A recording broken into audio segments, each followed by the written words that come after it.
La cordial bienvenida al economista Abelardo Pachano. Lo hemos invitado para hablar de algunos temas de interés que en coyuntura necesitan explicación en este país. Quisiera partir dentro de los temas económicos, sociales y laborales, el tema del desempleo. El INEC nos acostumbró con el cambio de estadísticas a entregar en la primera quincena, luego de cada trimestre, los datos del desempleo, subempleo y de los ocupados plenos, entre otros, en el Ecuador. Y si le creemos a esta institución oficial, de acuerdo con el último dato entregado el viernes pasado, 9,1% la tasa nacional de desempleo urbano y la tasa de subempleo, que ha subido de diciembre del 2009 a marzo del 2010 está en 51,3%. Hablamos aproximadamente de un 60% de desempleo y subempleo en el Ecuador. No se decía que con tantas políticas de economista Pachano, y ahora con otro tema que vamos a abordar, con esos mensajes contra la empresa privada, con quienes hacen la explotación petrolera en la región amazónica ecuatoriana, de o renegocian a la fuerza o simplemente va un proyecto de ley para expropiarles, ¿se puede generar confianza y empleo? Miguel, buenos días. En realidad es lamentable tener que volver a insistir respecto a la absoluta carencia de mecanismos del actual modelo y de la actual política económica para resolver los problemas sociales. Lo hemos afirmado en reiteradas oportunidades, Miguel, no hay que gastar más para conseguir o para resolver los problemas sociales. Hay que saber gastar. Debe haber calidad en el gasto antes que cantidad en el gasto. Un Estado que ha llegado a una situación nuevamente de desbalance a pesar de los ingentes recursos que tiene, realmente lo que demuestra es que esa política a través de la cual se pretende sustituir el papel de toda la inversión privada con la inversión pública no ofrece resultados. El Estado es incapaz de asumir las responsabilidades propias de las actividades privadas. El Estado no tiene ninguna posibilidad de convertirse en un empresario eficiente, en un empresario que cumpla con sus responsabilidades con la sociedad. Y esta desnaturalización del Estado a lo que está llevando es simplemente a la agudización incluso de los propios problemas sociales o de las limitaciones y de las debilidades sociales de inequidad que tiene nuestra colectividad. El ver el indicador de desempleo que otra vez vuelve a trepar bajo las nuevas fórmulas de cálculo del desempleo, porque fueron alteradas, fueron cambiadas en el año 2007, y que de alguna manera esconden todavía un problema mucho más profundo, porque este indicador determinó un nuevo concepto de lo que se entiende como empleo.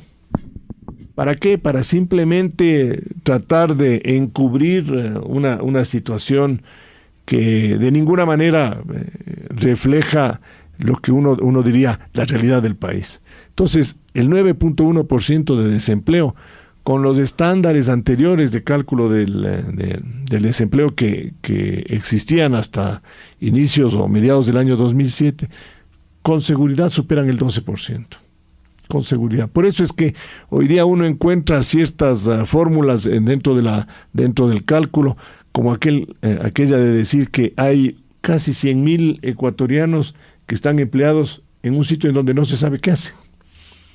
Porque hay los no clasificados, que es una fórmula o una definición singularmente extraña, incorporada dentro del indicador de desempleo. Usted lo denunció en una de las ocasiones anteriores. ¿No se ha identificado aquellos que están en el limbo? No, Miguel, eso sigue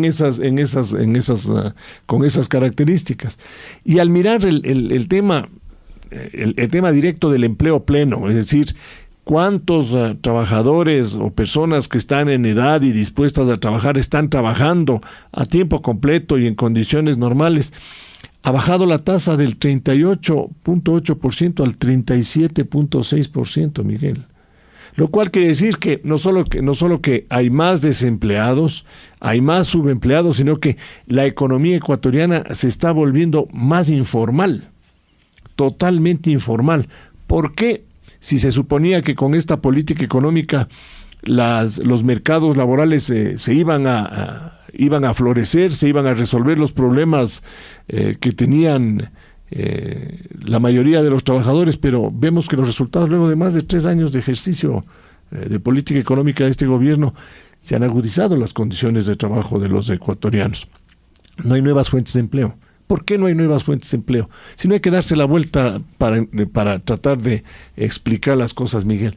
No hay nuevas fuentes de empleo porque todo el tiempo tenemos actitudes agresivas, amenazantes, de parte del gobierno a las distintas actividades económicas, de que si no hacen lo que el gobierno quiere, simplemente va a intervenir de alguna forma violenta en ese tipo de actividades, con lo cual lo que hace es provocar una actitud de protección de los inversionistas, de los empresarios que en esas circunstancias dejan de invertir. Y obviamente lo que hacen es postergan decisiones de creación de nuevas fuentes de empleo en el Ecuador hasta cuando puedan ver condiciones o por lo menos tengan una seguridad mucho más elevada de la que se tiene en el momento actual. Entonces la economía ecuatoriana, Miguel, viene trabajando en condiciones yo diría, de un nivel sumamente precario. No hay nuevos proyectos importantes en las actividades privadas e incluso las inversiones públicas están retrasadas y tienen problemas de viabilidad. ¿Por qué? Porque el presupuesto del Estado, en la forma como está estructurado y como está desfinanciado, tampoco alcanza a recuperar los recursos o a tener los recursos para poder poner en ejecución todos esos planes de inversión pública. Entonces, en general, Miguel, estos modelos desequilibrados, estos modelos de sustentación de la economía en un papel protagónico por parte del Estado que invade actividades para las cuales no está preparado, simplemente llevan a lo que estamos viviendo, al fracaso de los programas económicos, a tener nuevamente a la sociedad en una situación de, yo diría, desesperanza nuevamente, de desilusión, porque lo que se le ofreció no se lo puede cumplir. Y no se lo puede cumplir porque simplemente los mecanismos y las fórmulas con las que están trabajando no son las más adecuadas. Economista Pachano, ¿cómo enfrentar esta situación con estos ingredientes?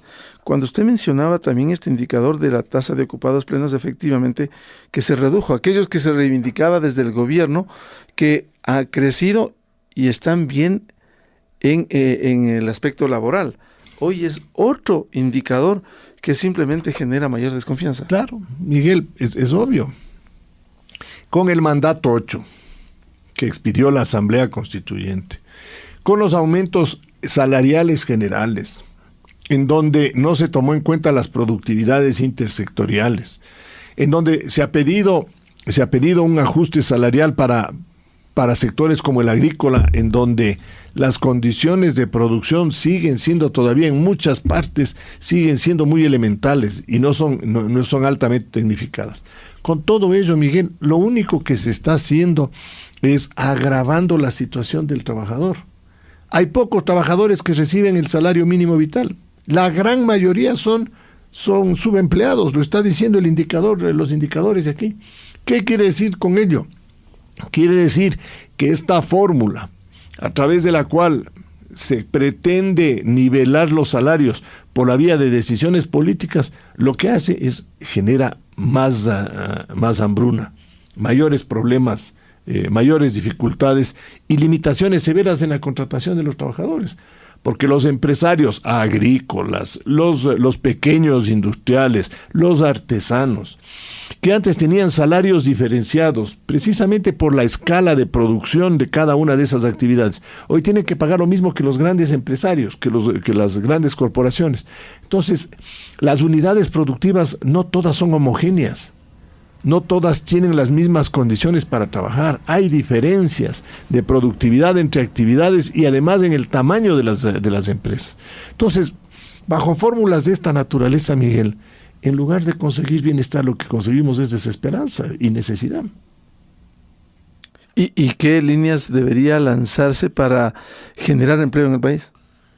Tener una línea mucho más amigable con la inversión, Miguel, con el respeto a los principios de mercado. Hoy día hay una columna de César Augusto Sosa, el consumidor está relegado, se llama la columna de César Augusto. Y a la final, ¿qué es lo que dice al final de la columna César Augusto Sosa? Con respecto al aumento del precio de la leche. Al precio de la leche le congelaron o le controlaron hace 2 años y un poco más, ¿verdad? En una decisión es que para abastecer los mercados en condiciones adecuadas a los consumidores se fijó el precio de la leche. A partir de ese momento han habido 100.000 dificultades con los ganaderos y con los industriales de la leche. Finalmente, como le aumentaron los salarios a los trabajadores agrícolas y aumentaron los salarios a los trabajadores industriales, ni los ganaderos ni los pasteurizadores pueden realmente ofrecerle un producto en los precios en los que había fijado el gobierno. Y el propio gobierno ahora tiene que reconocer que hay que ajustar el precio. Pero la fórmula es ahora reconocerles por la vía de la intervención del Estado, es reconocerle una fórmula que dice, y lo dice César Augusto y lo cito, esta fórmula solo funciona en mercados cerrados, donde la cadena de costos se traslada al consumidor final. Cuando los mercados se abren o existen reglas que fomentan la competencia, ¿quién determina los precios es el mercado? Entonces, Miguel, como consecuencia de una mala decisión de política económica, y lo uso a la leche como ejemplo, ¿qué es lo que ha pasado? Que se han dado restricciones en el abastecimiento, problemas en la distribución, problemas en el procesamiento, malas relaciones entre productores y industriales, y a la final el consumidor es que recibe los embates de una mala política. Igual pasa con el resto. Si usted les amenaza, como está la amenaza, a los productores o a las empresas petroleras, que se han pasado más de 3 años negociando sus nuevos contratos con este gobierno. Este gobierno decretó desde los primeros días de su gestión que quería cambiar los contratos petroleros, que el modelo que estaba en vigencia en la relación de las empresas petroleras privadas y el Estado no era el válido. Son 3 años y 3 meses, más o menos, aproximadamente de gestión. No han logrado firmar un nuevo contrato. Todos son contratos transitorios de 1 año de duración, revisión, ampliación, cambio, pero no tienen un espectro de vida lo suficientemente larga como para que esas empresas inviertan. Y hoy día les amenaza con expropiarlas. La pregunta que uno se hace, en esas condiciones, Miguel, ¿usted cree que los petroleros van a invertir?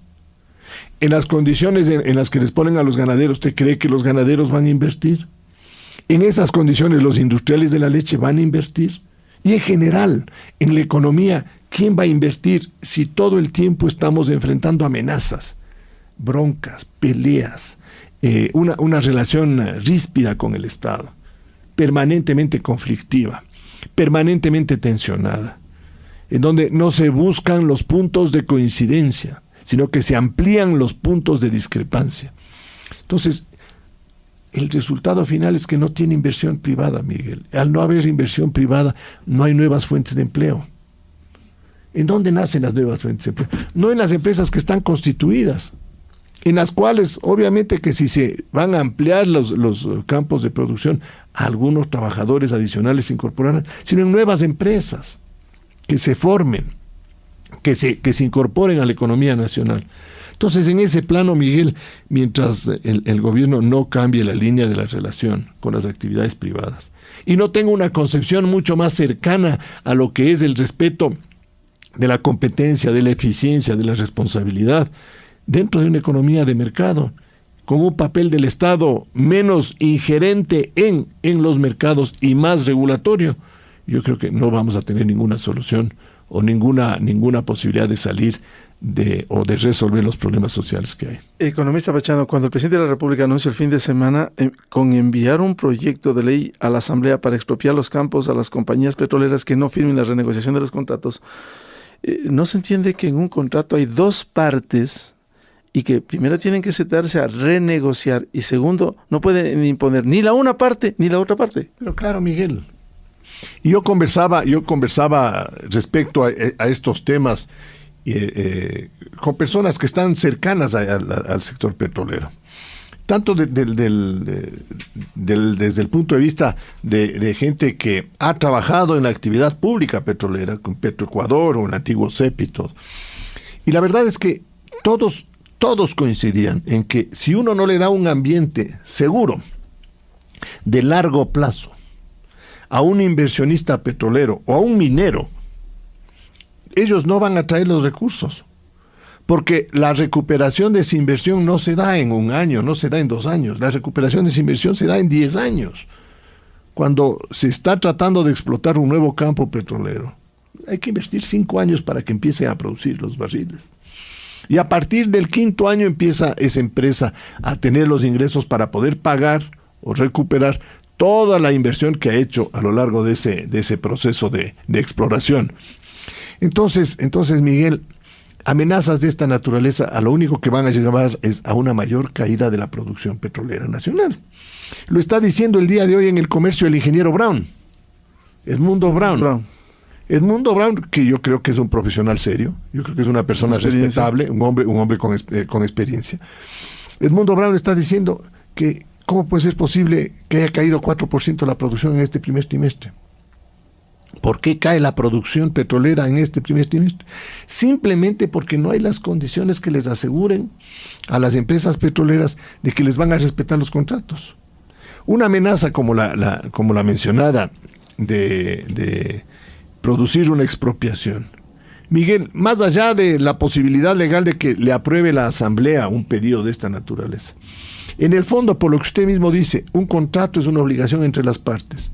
Si es que el Estado ecuatoriano rompe el contrato mediante una decisión de fuerza como una expropiación, nosotros vamos a tener más dolores de cabeza en juicios internacionales de reclamación de derechos conculcados a estas empresas que invirtieron y que creyeron en el país. Y los resultados serán parecidos al dolor de cabeza que ya tenemos con el juicio de la Chevron, Texaco, que por no atenderle, por no darle paso a las reclamaciones judiciales de la liquidación de sus cuentas en el año 1990-92, ahora simplemente un tribunal internacional le dice al Estado que hay que pagarle $700 millones, más los intereses que hay que calcularlos a partir de determinada fecha. Entonces, estas cosas, Miguel, como esta expropiación, caen en el plano de la reclamación legítima de quienes invirtieron creyendo en el Ecuador. Y es el caso también de Exxon, que algún rato vendrá la sentencia en contra del Ecuador, porque fue un hecho de fuerza, fue una decisión tomada de manera unilateral por el Estado. Y así otras compañías que están esperando, como Perenco. El otro día leíamos en la prensa que las reclamaciones en contra del Estado superaban los $12,000 millones, Miguel. Entonces, es demasiado dinero. Realmente es demasiado dinero. Y en el evento en que se produzcan fallos en contra del interés nacional, vamos a vernos nosotros en circunstancias sumamente lamentables, ¿no? Economista Pachano, hay otro tema de interés que queremos plantearlo. La situación del IES, la semana anterior hubo algunos temas que fueron reflejados precisamente en Diario del Comercio, lo analizamos aquí también. El día sábado, el Comercio recogía en el análisis sobre la situación del IES, dice, el IES ni siquiera cobra las deudas y le presta más, porque esa es la previsión de comprar más bonos. Claro. Así es, Miguel, clarísimo. Hemos sido informados que el gobierno del Ecuador otra vez está en mora con el IES.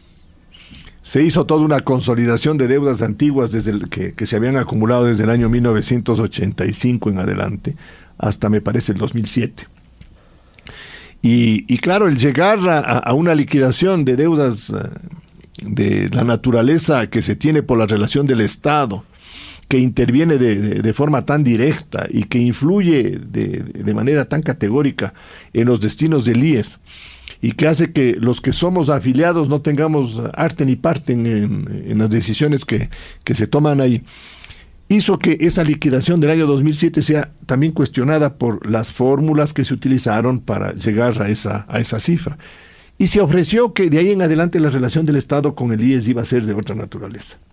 Incluso se subían las pensiones jubilares, se cambiaron una serie de condiciones operativas del IES bajo la previsión de que el Estado cumpliría con sus responsabilidades. Y hoy día nos encontramos con que el Estado le debe cerca de 1.200 millones de dólares adicionales. No ha regularizado sus obligaciones vencidas y se ha convertido a la final en una suerte de patrono moroso. Es como la situación del Estado con el IES es muy parecida a la situación de aquellas empresas que dejan de cumplir sus obligaciones de manera unilateral y no llegan a un acuerdo.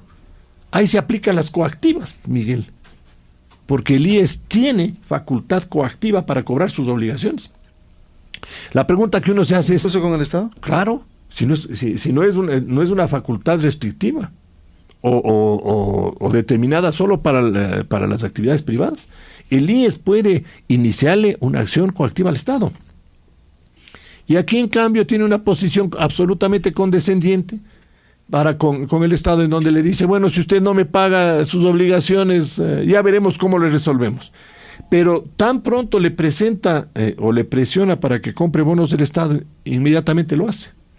Entonces, está entregándole recursos de todos nosotros, de todos los afiliados, y convirtiéndole al IES en el mayor acreedor del Estado ecuatoriano. Ya es el mayor acreedor del Estado ecuatoriano. De tal manera que lo que dicen el día de hoy en un artículo, el fisco más dependiente del IES, y hay un comentario de Miguel Almeida, quien conozco, y él fue y es un consultor financiero, y trabajó en el IES. Él lo que dice es, siguiendo los principios básicos de manejo elemental de riesgos, si una empresa concentra sus inversiones en un cliente, cae en sus manos. Y eso es cierto, Miguel. Si el día de mañana el Estado ecuatoriano quiere declararle ilegítima la deuda que tiene el IES, la declara ilegítima y nosotros estamos otra vez en apuros. Y el IES está otra vez trabajando en condiciones absolutamente precarias. Entonces me parece que ahí falta una visión de manejo mucho más estable, yo diría, de defensa y de protección de los intereses de todos los que participamos dentro del sistema de seguridad social para diversificar las inversiones. Es preferible ganar poquito a pretender que le den una buena rentabilidad, pero que esa rentabilidad nunca se concrete y que termine siendo en una operación fallida y que le ocasione pérdidas. Yo no participo de la tesis del IES de concentrar tantas operaciones y tantas inversiones en el Estado, y todavía en proyectos en los cuales el Estado ni siquiera tiene fijadas las políticas de precios de largo plazo, como es la energía. Entonces el IES está... ¿Cómo le va a garantizar seguridad, rentabilidad, como dice la propia ley? No le puede garantizar, porque el día de mañana, ¿cuál es el punto de vista de fondo de la discrepancia de los chinos, del Exim Bank chino, con el Ecuador? Que le dice el Exim Bank, señor, si usted me quiere garantizar el préstamo con la ejecución y la producción del proyecto Coca-Cola Sinclair, yo me siento desprotegido porque yo no sé de qué manera usted va a fijar los precios de la energía en el futuro. Y si fija los precios de una manera inadecuada, no va a haber los recursos suficientes para repagarme el crédito que yo le estoy otorgando. Por lo tanto, deme otras garantías adicionales. Eso es en el fondo lo que le está diciendo el gobierno y el Exim Bank chino. Sin embargo, el IES invierte en proyectos o petroleros o eléctricos sin tomar en cuenta estas condiciones de fragilidad básica de la política económica y de seguridad que todo inversionista tiene que tomarlo, y más aquel que maneja recursos de terceros, como es el IES, frente a la responsabilidad de los afiliados y de los jubilados. Economista Pachano, sin perjuicio de las implicaciones económicas que usted ha hablado, incluso la propia Constitución, artículo 371, dice que los recursos del Estado destinados para el seguro universal obligatorio constarán cada año en el presupuesto general del Estado y serán transferidos en forma oportuna, cosa que está incumpliendo el gobierno. Es que en la Constitución, Miguel, si nosotros hacemos un recorrido general de la nueva Constitución, en la cortísima vida que tiene, ya ha sido violada en innumerables oportunidades, no se la cumple. Porque además, como es ampulosa las declaraciones y las definiciones que tiene la Constitución, realmente resulta bastante fácil violarla. Lo que acaba de leer, Miguel. Si no se han pagado las obligaciones que tenía el Estado con el IES en el año 2008 o 2009, Es un incumplimiento flagrante de la disposición constitucional. Y más allá de eso, es una demostración adicional, Miguel, de que el actual sistema de pensiones, el sistema de seguridad social, está sustentado en unas raíces, en unas bases tremendamente frágiles, tremendamente vulnerables, porque le generan por un lado una dependencia enorme en el Estado, en la disponibilidad de recursos presupuestarios. Y en segundo lugar, como es un fondo común, en donde todo es de todos y todo es de nadie, porque a ninguno de nosotros nos han entregado una suerte de cartilla o de liquidación de nuestros aportes y del monto de recursos que tenemos ahí, y a los que podemos nosotros, o los que podemos reclamar, porque no hay las cuentas de carácter individual. Entonces, esta generalización del fondo lo que hace es que el Estado, con su papel preponderante en la administración, determine las condiciones de uso de esos recursos. La declaración de la ministra respecto a la actitud del Estado de decir que, en vista de que el IES todavía tiene recursos, no es eficiente pagarle las obligaciones, me parece que es una confirmación ¿De dónde palmaria. ¿De dónde acá condiciona una deuda? O sea, yo le debo, mañana voy al banco y le digo, yo no quiero pagarle porque ustedes tienen una mala presentación de productos. O yo le digo al IES como empresa privada que tampoco le voy a dar los aportes, que retengo a los trabajadores o los que me corresponden como empresa, porque simplemente tienen mucha liquidez. Yo creo que la reflexión de la ministra fue terriblemente mala. Me parece que no reflexionó de la manera como debe reflexionar quien tiene una responsabilidad como la que tiene ella. Y está dando un mensaje, yo diría explícito, de una forma de pensar y de ser, que lo que hace es destruir las instituciones. Porque si la relación del IES con el Estado es una relación dada sobre una base contractual y constitucional establecida, hay que cumplirlas, más allá de las condiciones en las que se encuentre cada institución. Si el IES no sabe cómo invertir los recursos, es un problema del IES, no es un problema de la ministra. Ese es un problema del Consejo de Administración del IES.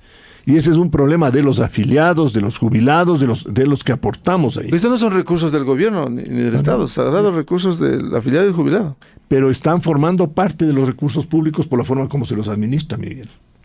Y por eso es que hay una crítica tan dura a esta forma de conducir la relación del Estado con el IES, que si le recordamos años atrás, Miguel, uno de los grandes temas de las plataformas de lucha de las centrales sindicales era el liberarle al IES de la dependencia del Estado y obligarle a que deje de invertir en papeles públicos, que el Estado se ponga al día y de que no invierte en papeles públicos. Ese era uno de los grandes temas de las plataformas de las centrales sindicales, de los trabajadores, de la izquierda ecuatoriana.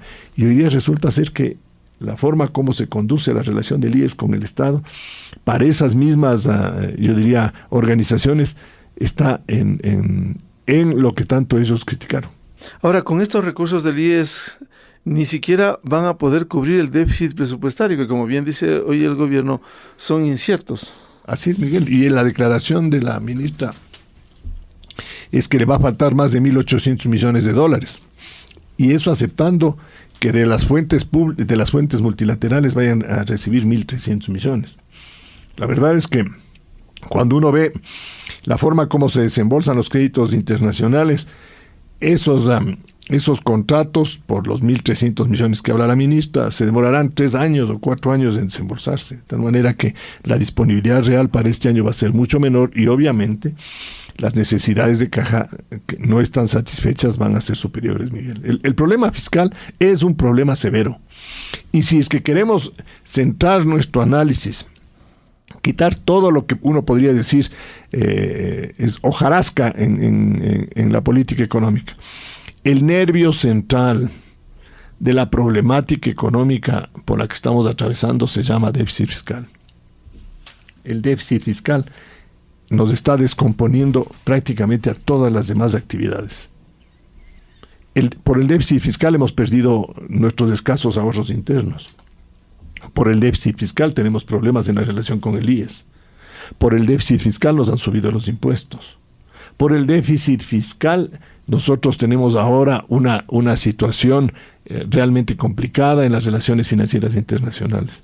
Es decir, en definitiva, cuando uno trata de encontrarle la explicación a muchas de las cosas que ocurren en el Ecuador, en el plano puramente económico, uno llega al mismo vértice, el déficit fiscal. El déficit fiscal, el déficit fiscal. Que no está resuelto hasta ahora. Que no está resuelto. Es que con el nivel de gasto que está comprometido, Miguel, no se lo va a poder resolver.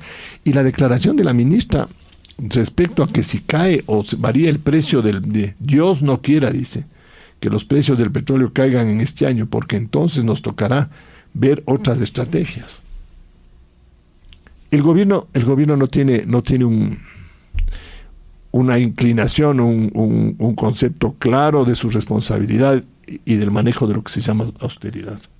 Pero todas esas estrategias nada tienen que ver con el manejo del gasto público, ni siquiera pensar en la eliminación de los subsidios. No, Miguel. Que es una distorsión que se mantiene. Claro, y se han hecho cálculos sobre y además distorsión por los beneficios, yo diría, regresivos que tienen muchos de los subsidios. La mayoría de los beneficiarios de algunos de los subsidios son gente de extracción clase media alta, media alta. De tal manera que no tiene ningún sentido económico ni ningún sentido de carácter social. Pero es imposible hablar sobre lo que es política pública responsable en el Ecuador. Aquí lo que se entiende es, si hay más dólares hay que gastar más dólares, y si nos falta hay que buscarlos. Hemos vuelto a ingresar en una etapa de endeudamiento agresivo, Miguel. Ahora ya no es un endeudamiento externo agresivo, es un endeudamiento interno agresivo, utilizando los escasos ahorros nacionales. Y por eso que yo le decía, el IES ahora es el acreedor más grande que tiene el Estado ecuatoriano. Si nosotros sumamos lo que ya le debe al IES, más lo que le quiere vender en bonos, le quiere colocar en bonos, más la deuda morosa, estamos cerca de los 5,000 o un poco más de millones de dólares de que el Estado le debe al IES.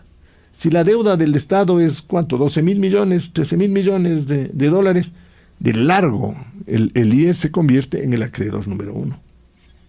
Y eso yo creo que no es, desde un punto de vista básico, fundamental, de interés de los afiliados ni de los jubilados. Bien, al economista Abelardo Pachano, gracias por estar aquí en Ecuador Radio este lunes.